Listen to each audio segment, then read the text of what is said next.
शहीद की जो मौत है वो कौम की हयात है। सदर 1965 की जंग में इस वतन के जियालों ने अमन सलामती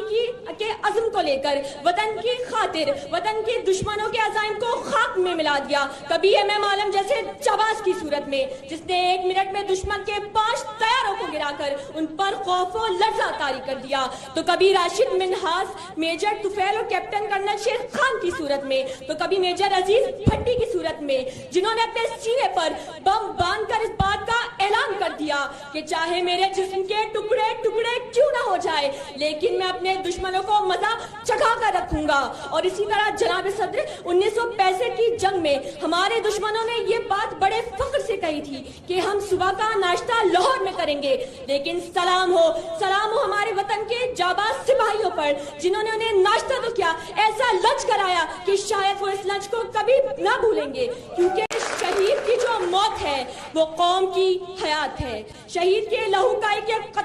कतरे की एक एक सुर्खी चीख चीख कर ये ऐलान करती है कि वो एक कतरा लहू का कतरा, वो एक कतरा जो लहू का कतरा तेरे सीने से बह रहा था, वतन की मिट्टी में होके शामिल ये ऐलान कर रहा था कि जब कभी जरूरत पेश आए तुम भी लहू का कतरा निछावर करना, तो ये जान रखना कि तुमसे पहले भी कुछ मुसाफिर लहू का दरिया बहा गए हैं, वो मर के भी जी रहे हैं, अब तक निशाने हैदर जो पा गए हैं और इस दुनिया के दुश्मनों को अबद की नींद सुला गए हैं, क्योंकि शहीद की मौत कौम की हयात है। जनाब सदर, मैं सलाम पेश करना चाहती हूँ अपने वतन के जाबाजों पर जो वतन की अमन सलामती की पुकार पर लब्बैक कहते हुए और फजा में नारे तकबीर की सदा बुलंद करते हुए अपना लहू गिराकर सरहदों की हिफाजत करते हैं। कभी एतजाज हसन की सूरत में जिसने कौम के मुस्तकबिल को तबाही से बचा लिया, तो कभी 130 नन्हे शहीदों की सूरत में जो आर्मी पब्लिक स्कूल में खुद तो शहीद हो जाते हैं,